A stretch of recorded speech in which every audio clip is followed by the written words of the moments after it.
Kitetse la milchama aloivecha. Donc lorsque tu vas en guerre contre tes ennemis, Bemilchemet Areshut, dit Rashi, on parle d'une guerre facultative, Akatouv Medaber, on parle de guerre facultative puisqu'il y a un Reshut de prendre une femme captive, donc forcément il ne s'agit pas d'une guerre contre les Shiva Memim, les 7 peuples d'Israël, que ça il fallait complètement vider toutes les villes d'Israël.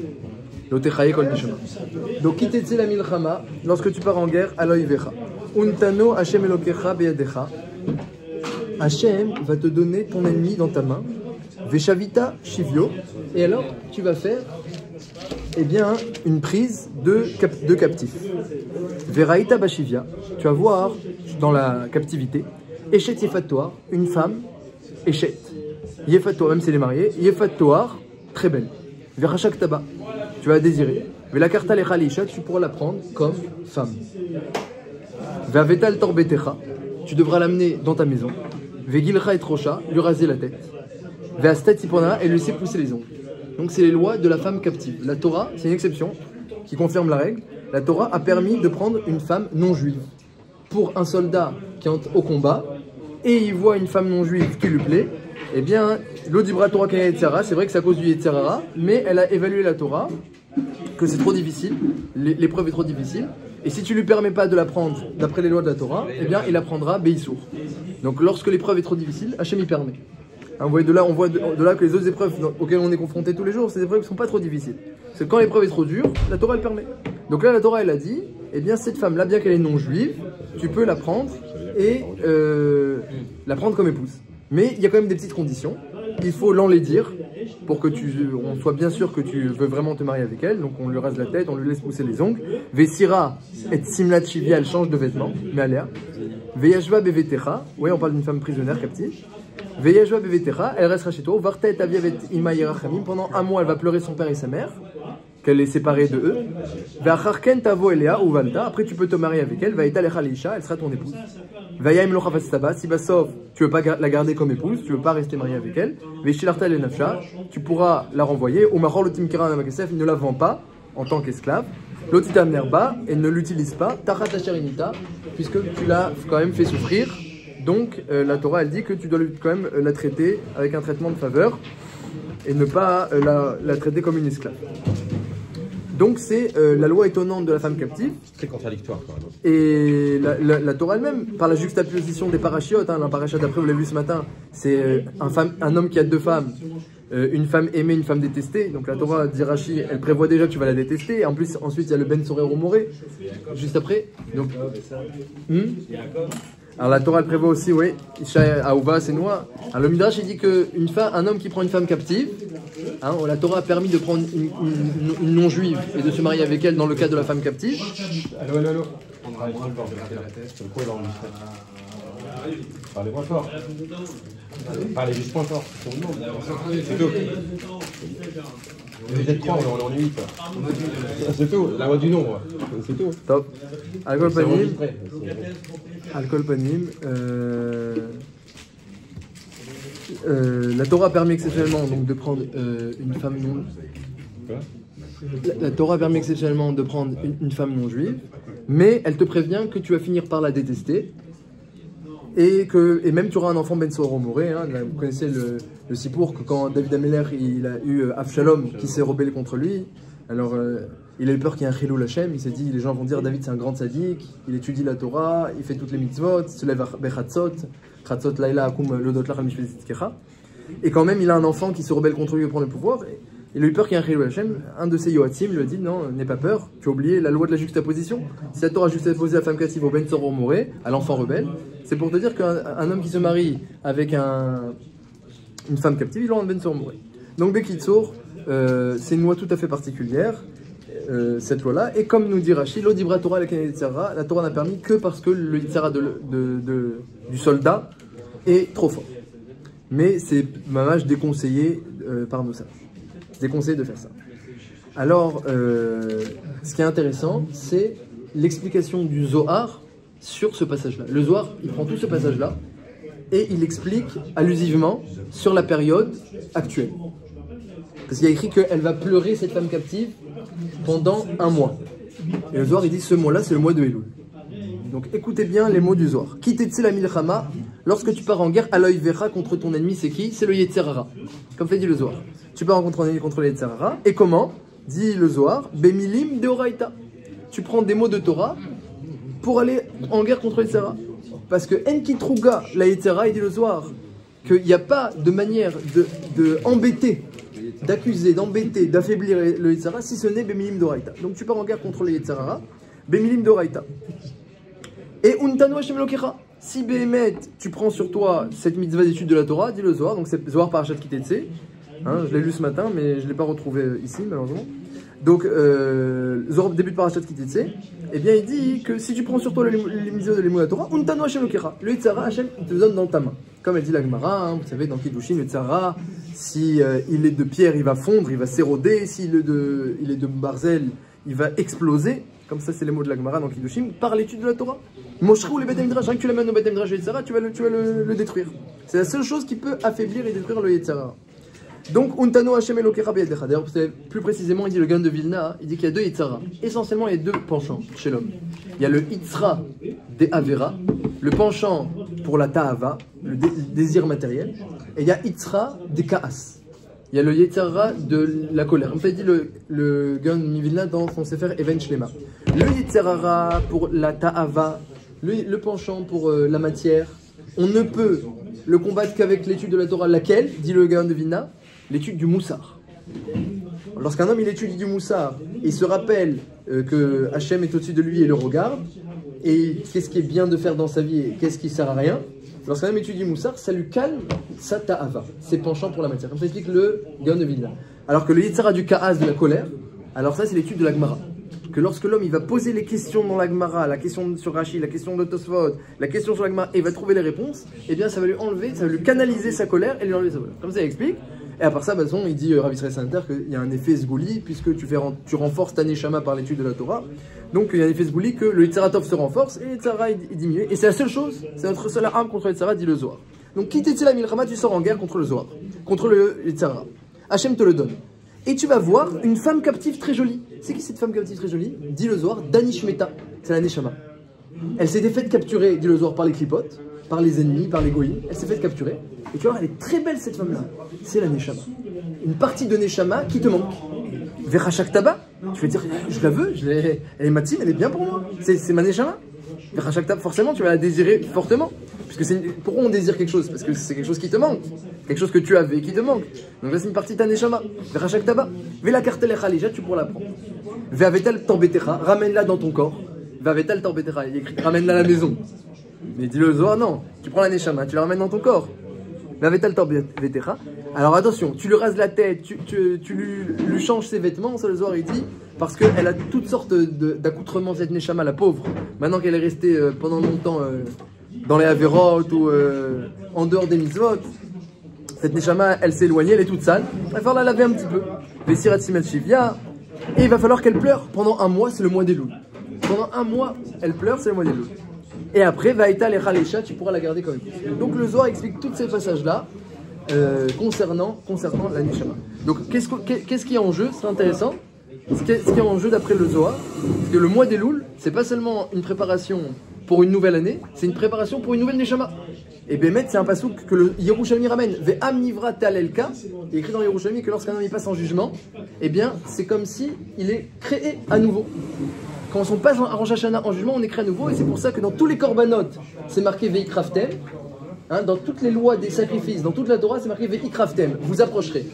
Et le korban de Rosh Hashanah, c'est marqué Ve'asitem, vous ferez.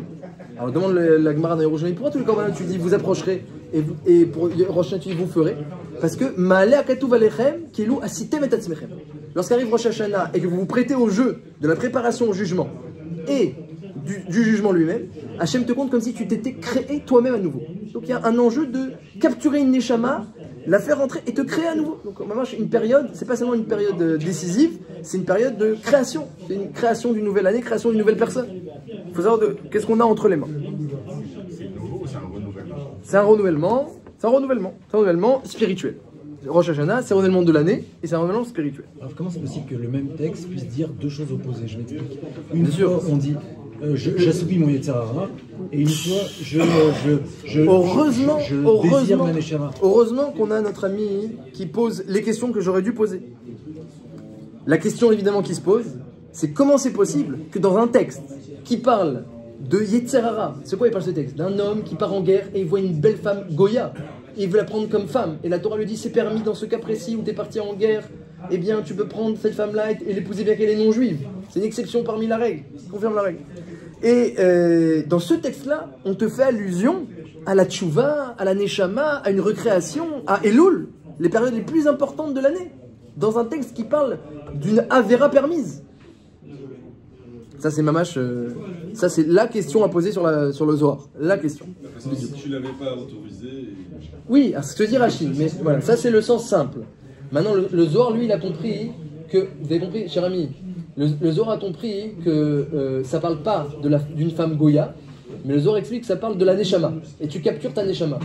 Alors, il demande, notre ami David, que un texte qui parle d'une femme interdite et que la Torah ponctuellement a permise, c'est quand même étonnant qu'elle fasse allusion à la tchouva et au renouvellement de la Neshama. Et que la femme captive, c'est une allusion à quoi? À ta Neshama. La femme captive, c'est du Yetzirara.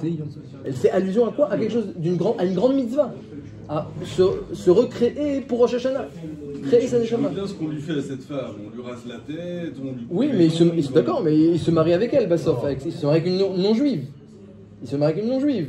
C'est une marloquette, est-ce qu'on fait une guéroute ou pas? Marloquette. La Torah a permis une femme non-juive. Et même la guéroute, elle est très très miyochedet. Elle n'est pas selon les principes de la Gemara dans les Bamot. Donc... On fait tout, si tu veux, pour provoquer la... Oui, c'est certain. Mais la question, c'est pourquoi on fait allusion. Non, mais il y a une première relation, c'est-à-dire qu'il la désire, il cède à la tentation, et ensuite il y a tout un tas. Marloquette Rachid Oswald. Oui, mais il y a quand même une idée qu'on cède. Marloquette Rachid Oswald. Marloquette Rachid Oswald.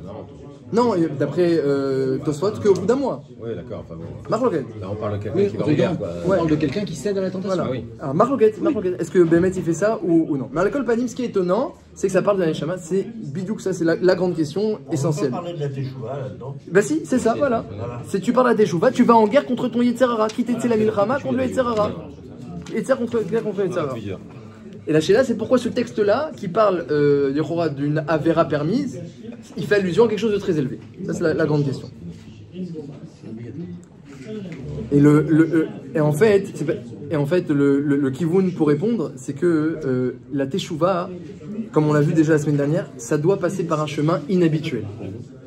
Ça, ce qu'on a parlé la semaine dernière, ce qu'on a parlé encore aujourd'hui, c'est que la Teshuvah, tu peux pas seulement revenir sur tes pas. Ça suffit pas.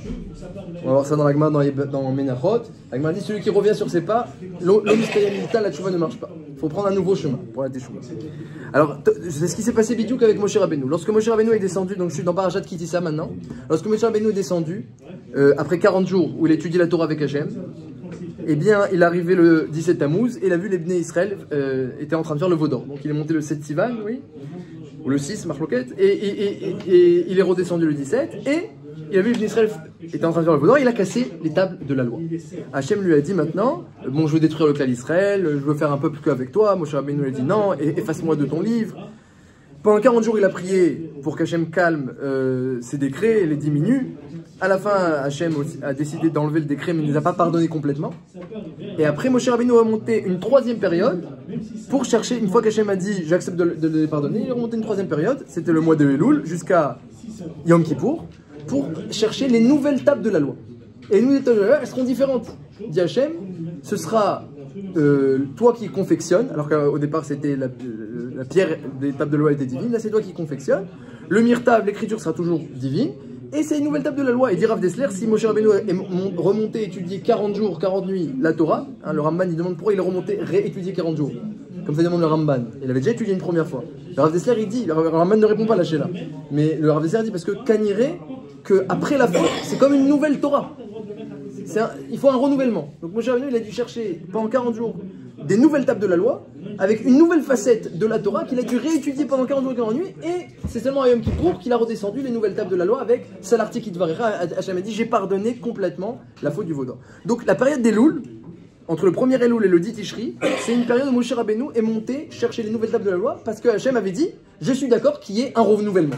Donc c'est une période où c'est ancré qu'il y a un renouvellement pendant cette période-là et qu'Hachem Bassof, il est d'accord de nous pardonner complètement. Donc c'est une période propice et pour se renouveler et pour être pardonné complètement. Ça, depuis déjà l'époque de Moshe Rabbeinu, c'est ancré qu'on peut se renouveler. Et c'est pour ça que Rashi dit « Ma rishonim beratzon, afarorim beratzon » les 40 premiers jours, les 40 derniers jours, c'était avec l'agrément, c'est des Yemé Rachamim et des Yemé Ratzon, dit Rashi. Et le Tana Develéo, il dit, même encore aujourd'hui, c'est encore des Yemé Ratzon. Donc on a une période d'agrément et de Rachamim où Hachem, depuis l'époque de Moshe Rabbeinu, a ancré qu'on peut se renouveler, recevoir la Torah à nouveau, une nouvelle table de la loi, et être pardonné complètement, c'est l'article Yisvarecha. Adkedekar que les nuées Anaïkavot sont revenues juste après Kippour, à l'époque de Sukkot, juste après Kippour, parce que par l'effet des 40 jours de Elul, parce qu'on ne se rend pas compte. Quand tu fais Sukkot et que tu rappelles les Hananekavod, tu sais pas qu'en fait c'est grâce à ton Elul que tu es Zoché des Hananekavod. C'est parce que Moshe Rabbeinu est remonté pendant tout Elul que Hachem a dit, bon alors maintenant le dit Tishri, j'accepte de remettre la Shrina et la Hananekavod. Au début c'était prévu que Hachem met un malach et c'est tout. Maintenant Hachem l'a dit, je remets ma Shrina, je remets la Hananekavod, comme avant, comme avant. Mamash, une période de Yemé Racham, Yemé Ratzon. D'un autre côté, c'est des Lechora, c'est des Yémédin. On se prépare au jugement. Hein, le Meiri, il dit que tout le but de Elul et d'Aseret Yemé Tchouva, Yamim Noraim, des jours redoutables, eh bien, hein, c'est pas seulement la bonté, l'agrément et la Rachamim, c'est des jours difficiles. Des jours où on a le poids de l'accusation sur nous. On doit se préparer au jugement. Hein, j'ai lu dans un des Sfarim de Torah Box, ils écrivent une lettre très intéressante de convocation. Vous connaissez la lettre de convocation au jugement? Peut-être que je l'ai déjà lu une année, je vais vous la relire cette année. Alors, écoutez bien, un exemple pour la mriche, pour, on va dire... sensibiliser. Voilà, illustrer, voilà. Un exemple pour illustrer exactement ce qui se passe dans le ciel. Qu'est-ce que c'est exactement une convocation au tribunal céleste? Première Elul, 5784, convocation pour le grand jugement. À l'intention de, on va dire un nom pour illustrer aussi, Monsieur Morgan Eliaou Ohayon Ben Yosef. Par cette présente, Monsieur Ohayon, nous vous informons de la tenue de votre procès, le premier et le 2 Tishri, concernant votre prochaine année. Vous êtes inculpé pour la transgression d'une bonne partie des articles composant les 4 volumes du Shulchan Aruch, Orach Chaim, Yoredea, Choshen Mishpat et Even Haezer. Vous devrez vous présenter seul devant le juge sans aucune assistance ni avocat. Sachez que vous serez opposé à la tribu de justice divine qui a préparé ce dossier avec une extrême précision et avec une longue filature jour et nuit. Toutes vos actions ont été enregistrées par les murs de votre maison, comme cela est stipulé dans la Gemara Tanit Daf Yud. Toutes vos conversations ont été enregistrées, même celles avec votre femme, comme cela est stipulé dans la Gemara Shabbat. Dans la mesure où la véracité des charges retenues contre vous est indéniable, aucune discussion ou argumentaire ne sera valable. Il est condamné d'avance. On y va alors. Ah non, Il n'y a pas de jugement. Ça sert à quoi de s'y rendre? comme le mentionne la Gemara, comme le mentionne la Gemara, ça nous concerne à chacun. Comme le mentionne la Gemara, Shabbat et Kiddushin. Non, moi j'y vais pas. Cette année, Les plaintes principales contre vous sont le dénigrement de l'honneur de la Torah, qui vous a été confié par le roi suprême et que vous n'avez pas étudié alors que vous en aviez le temps. C'est la première accusation, dit la Gemara, dans Kiddushin. Le manque de droiture dans le travail. Deuxième accusation dans le jugement. Il y a une hiérarchie. Selon toute... Oui, c'est comme... non, il y a une marque entre... Il y a deux Gemarotes. Il y a une Gemara où il y a marqué que la première, c'est Poter Reshit Madon, Poter Maïm Reshit Madon, celui qui se dispense de Maïm, de la Torah. Reshit Madon, c'est le début du jugement. Et la Gemara en Kiddushin, elle dit que c'est le début du jugement, c'est Masa ou Matan, c'est le commerce. Et le Maharsha, il dit que ça dépend pour les Talmidei Chachamim ou pour les gens qui travaillent. Et il y a deux pshatim là-bas. Alcool panim, ce qui est certain, c'est que les deux premières. Il y a tout qui est passé, tout est passé en jugement, mais les deux premières questions, c'est celle-ci. Est-ce que tu as étudié suffisamment ou alors tu as manqué d'honneur à la Torah et tu as dénigré l'étude? Ça manque d'honneur finalement. Tu n'étudies pas parce que tu dis c'est pas si important. On peut dire que j'avais pas le choix. Alors que vous en avez le temps. Non, mais j'avais pas le choix. Alors que vous avez le temps. Tu peux poser des questions. Alors je finis oui, allez-y. Non, mais c'est sur le suffisamment étudié. Quand la première question qu'on nous pose quand quelqu'un décède, Ceci, c'est pas celle-ci. non, c'est pas s'il a beaucoup étudié, c'est est-ce qu'il a fixé un temps d'étude. C'est pas exactement la même chose. Non, c'est pas ce que vous avez fait un adulte. C'est l'Avdavka Kavataïtim C'est pas le côté Torah. Kavoua. L'Avdavka Poter Maïm. Poter Maïm. Il y a cette notion-là. Il y a Kavataïtim. C'est une des questions. Mais Poter Maïm, c'est celui, de façon générale, celui qui se dispense. C'est quelqu'un qui s'est dispensé d'étudier. C'est quelqu'un qui ne s'est pas dispensé, alors même s'il n'a pas beaucoup étudié, ça va. Parce que dès qu'il pouvait, il le faisait. Les autres plaintes. Fautes concernant la parole. Lachonara, rechilut, donc médisance, moquerie, mensonge, vexation. Ils sont bien servis. Autres plaintes concernant le rapport avec autrui. Humiliation, dénigrement du prochain. Voilà. Une réévaluation de votre place dans le monde futur est prévue. Sans parler des nombreuses sanctions pour chaque action, parole ou pensée qui sont précisément marquées dans la Torah et dans les différents traités du Talmud. À la demande de la défense, Midat HaRachamim, il vous est octroyé un délai de 30 jours, Elul, pour vous préparer et préparer votre défense. Dans la mesure où vous empruntez le chemin du repentir, vous pouvez annuler toutes les charges contre vous, sauf les mitzvot assez positives, comme l'étude, qui n'ont pas été réalisées et qui ne seront pas rattrapables, et sauf les fautes contre autrui, qui ne seront annulées qu'avec l'entière acceptation et agrément de l'être endommagé. Pour tous les détails concernant le repentir, veuillez vous référer aux ouvrages de Rabbeinu Yonah, du Rambam, et ainsi que tous les livres de morale qui traitent du sujet, cordialement le tribunal céleste. Donc, un exemple de convocation au jugement. Impossible à réaliser. Akash Borou, il nous demande de nous préparer à un jugement bien précis sur tout ce qu'on a fait sur toute l'année. Et plus on est conscient, plus eh bien, le jugement sera favorable, clément. Et plus quelqu'un il se détourne, plus alors c'est... quand quelqu'un ne vient pas au jugement, j'ai un ami qui devait se faire juger à Paris, qui habite ici, et il a eu un problème pour se déplacer. Il a dit, il s'est pas présenté. Alors même s'il a envoyé un avocat, etc., mais il ne s'est pas présenté, ça passe très très mal. Mais si tu es là, tu es présent et tu viens en acceptant ce qui se passe, alors il y a déjà beaucoup plus de chance. Alors, on a un petit peu une contradiction. Est-ce que ce sont des jours redoutables de rigueur, de justice, ou est-ce que ce sont des jours de rachamim et de ratzon? Le mois de Elul, le signe astrologique, parce que dans la Torah il y a les signes astrologiques, on a précédé, c'est la Betula, c'est la Vierge. Akash Borou il dit, on recommence à zéro, on prend une page blanche. Donc c'est des jours de Ratzon. D'un autre côté, on sait qu'on se prépare à un jugement très difficile, et pour ça on a l'arme de la Tchouva.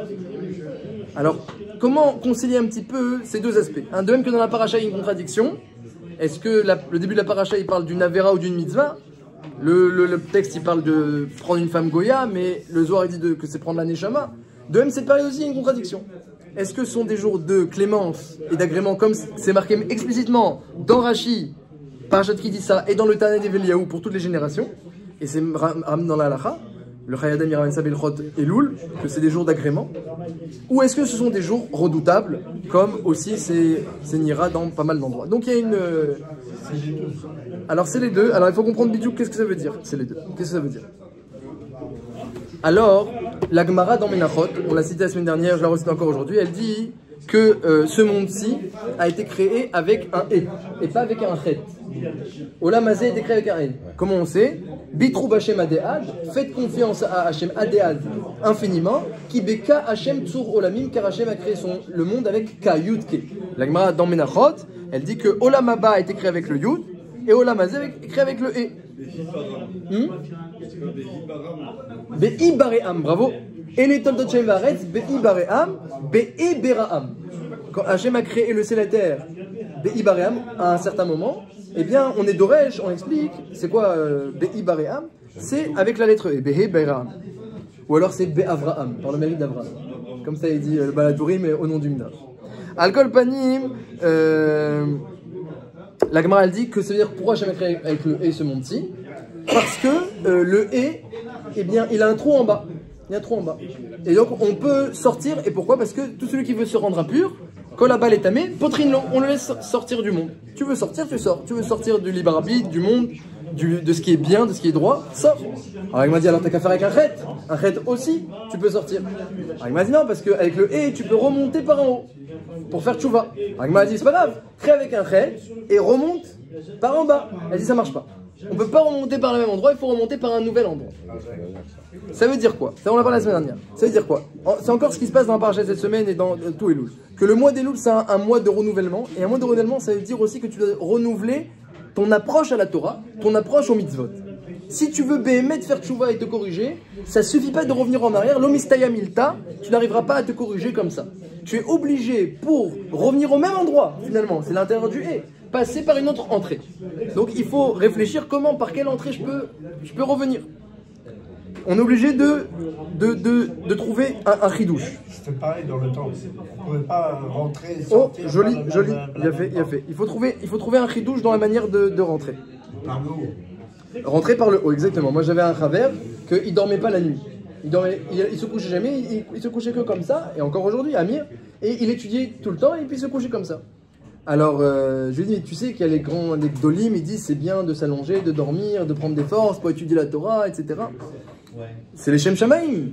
Alors il me disait, quand j'étais, avant de faire tchouva, c'est un bal tchouva, avant de faire tchouva, alors je dormais pas. Et il avait des raisons de ne pas dormir. C'était un grand champion de boxe. Et il voyageait beaucoup. Et donc, il y avait comme ça beaucoup de raisons d'ambiance. Donc, il m'a dit je dormais pas beaucoup. Et très souvent, j'allais pas me coucher. Maintenant, attention, il y a un vrai Hamir, un vrai qui bouge pas de son limoud. Et il fait beaucoup de zikouï arabim. Il m'a dit, il m'a dit, je ne peux pas me permettre d'aller me coucher maintenant que je fais tchouva. Si pour des bêtises et du people, etc., eh bien je restais éveillé et je dormais pas, alors comme maintenant je veux servir Hachem, je suis l'effarot obligé d'utiliser ces moyens. Et donc du coup il va faire des chemins beaucoup plus hauts que la normale. Beaucoup plus haut. Les Gdolim ils disent d'aller se coucher, le Chavetzrem il éteignait la lumière au Barourim pour qu'ils aillent se coucher, pour prendre des forces. Et lui maintenant il dit je peux pas me coucher, je vais prendre un autre chemin. Il sent qu'il peut faire que comme ça. Chacun on doit chercher, des fois on peut même se servir de la Avera. La Avera qui a été faite, ça peut être un tremplin pour encore mieux faire tchouva. Si j'ai fauté de cette manière-là, eh ben, je vais faire une tchouva encore plus grande. Je vais repasser par le haut. Donc en tout cas si on veut juste revenir en arrière un petit peu, l'omistaya milta de l'agmara ça peut pas marcher. Il faut savoir que ceux qui ont, les gens qui font tchouva et que leur tchouva elle tient, c'est souvent les gens dont la tchouva est animée d'un sentiment d'amour pour Hachem et pour la Torah. Si quelqu'un il a juste peur du jugement et c'est tout, il a peur de recevoir les punitions, sa tchouva va être très limitée. Mais quelqu'un qui a de l'amour, qui a de la passion, qui a de l'envie, alors il n'y a pas de limite, à sa tchouva. Il pourra pas s'arrêter, je peux pas m'arrêter d'étudier, je peux pas arrêter de faire des mitzvot, je peux pas arrêter de faire du chesed, je peux pas arrêter d'être gentil, et d'être droit, et d'être juste, pourquoi? Parce qu'il a trouvé un amour pour le bien, et il se dégoûte maintenant du mal, et il se dégoûte de ce qui est vain, parce qu'il n'y a pas, le mal c'est essentiellement, le Yetzer Hara, c'est quoi le mal? Il faut savoir, essentiellement, c'est ce qui sert à rien, le Yetzer Hara c'est ce qui sert à rien. Dès que tu es dans le vin, Yaakov Avinu, en face d'Esav, eh bien, ils sont comparés dans le Midrash à la paille et au feu. Yaakov Avinu, c'est le feu qui brûle la paille. La paille, c'est quelque chose qui ne sert pas à grand chose. Et ça, il y en a beaucoup et ça ne sert pas à grand chose. C'est le rat. Le rat, c'est un Yaakov Avinu, par exemple, qui était le représentant du bien alors que Esav, c'était le représentant du mal. Yaakov Avinu n'a jamais vu de semences Levatala. Il n'y avait rien de Levatala, il n'y avait rien de vin chez Yaakov Avinu. Tout était utile, tout servait. C'est ça le bien. Le bien, c'est quand chaque chose est à sa place, chaque chose elle sert, chaque chose est utile. Le Yitzhara, c'est un Yitzhara, un penchant, il vient pour rien. Il vient te déranger, pas au bon moment. Il vient te donner des envies, pas au bon moment, pas de la bonne manière, en excès. Alors que chaque chose, manger, il n'y a aucun problème. Dormir, il n'y a aucun problème. Se marier, il n'y a aucun problème. Mais le Yetzirah va venir et dire non, mais fais-le au mauvais moment, de la mauvaise manière et en excès. Le Yetzirah, c'est un penchant pour ce qui sert à rien. Donc il faut s'éloigner du mal et s'éloigner de ce qui sert à rien. Lorsqu'un homme, maintenant, il s'attache d'amour pour le bien et pour ce qui sert, pour ce qui est utile, pour ce qui sert, alors il n'y a pas de limite à cette chouva. Et ça, c'est, je pense, l'explication à votre question. Vous avez demandé pourquoi la paracha qui parle d'une Avera, eh bien, en même temps, elle fait allusion à la tchouva de Elul et à la recréation, au renouvellement de l'homme. Bah justement, parce qu'un homme ne peut se renouveler que si il va s'attacher d'affection avec la Torah et les mitzvot, comme notre soldat qui s'est épris pour la femme captive. C'est seulement lorsque Vechachak Taba, tu vas avoir envie, je veux aller au Beth Midrash, je veux ma Chavruta, ne me prive pas tu ta femme, à ta femme, je peux pas, ne me prive pas la Chavruta, je peux pas, c'est Pikuar Nefesh si j'ai pas ma Chavruta. J'ai ma Chavruta tous les matins, j'ai besoin de cette Chavruta, et je suis heureux d'aller au Beth Midrash.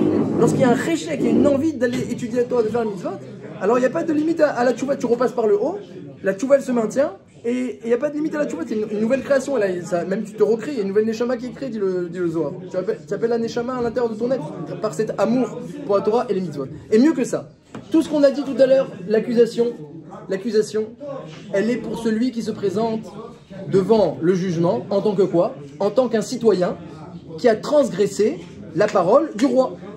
Le roi, il leur donnait 4 volumes de Shulchan Aruch, sa parole a été transgressée, donc il y a un jugement, on se présente, et donc Bémet, il y a une Midat Hadin extraordinaire. Mais celui qui fait une tchouva extraordinaire, Adke Dekar, que Rachak Taba, il se marie avec la Torah et les mitzvot. Rachak Taba, comme la femme captive, il a pris, comme la femme captive. Rachak Taba, il en peut plus pour la Torah et les mitzvot. Et mieux que ça, le Midrash, il dit qu'il est Kartov Natati Lachem. Pourquoi c'est les Kartov la Torah? Les Kartov. Elle dit le Midrash, dans la paracha de Trouma, il dit, est-ce que ça existe un objet que lorsque tu vas au magasin l'acheter, tu achètes l'objet et le vendeur, il offre le vendeur avec l'objet?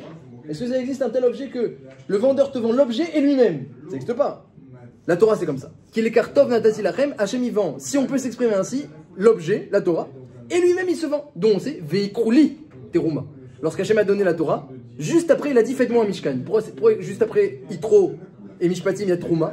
Parce qu'Hachem a dit maintenant que je vous ai donné la Torah dans Parashat Yitro, je ne peux pas rester en haut. Faites-moi vite une maison en bas pour que je puisse mettre ma shrina. Veikrouli, prenez-moi.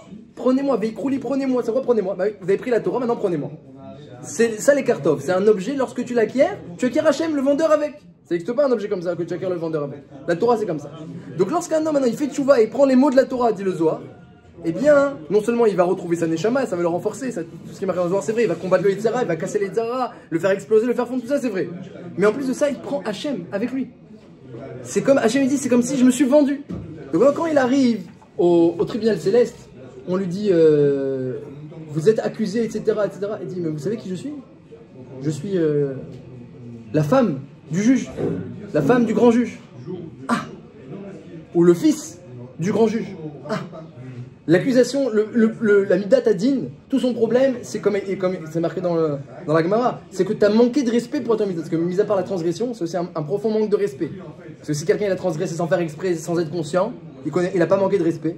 Alors, c'est Béchogeg, l'accusation est beaucoup plus légère. Mais le problème, c'est que tu savais que c'était important, et tu t'es caché les yeux, et tu as donné de l'importance à d'autres choses.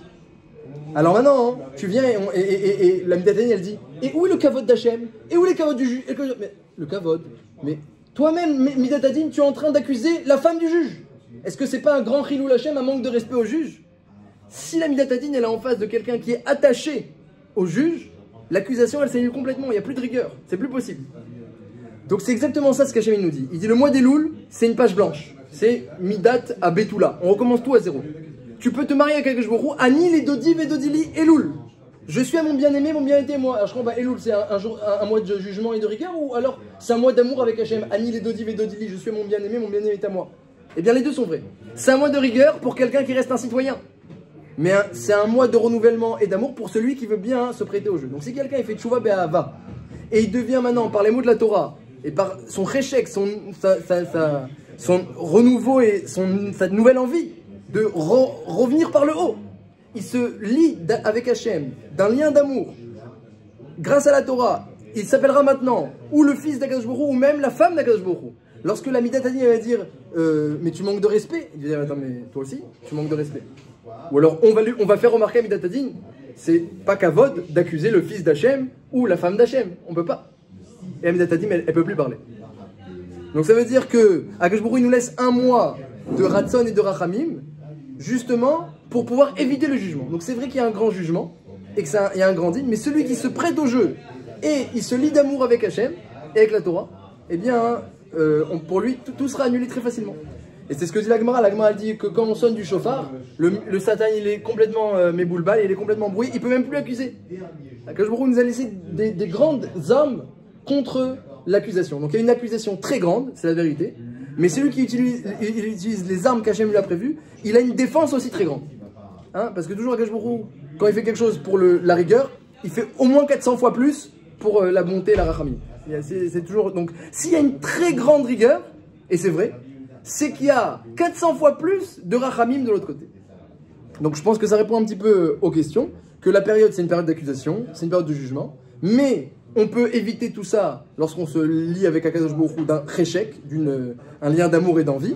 Et la paracha qui nous parle de la femme captive, du soldat qui ne va pas résister, mais elle nous fait aussi allusion, elle dit, si, comme le soldat il désire la Avera, toi tu désires la Torah et Mitzvot, alors tu retrouves la Neshama, tu gagnes contre tes ennemis, et Akadosh Baruch Hu, il te fait gagner ton jugement.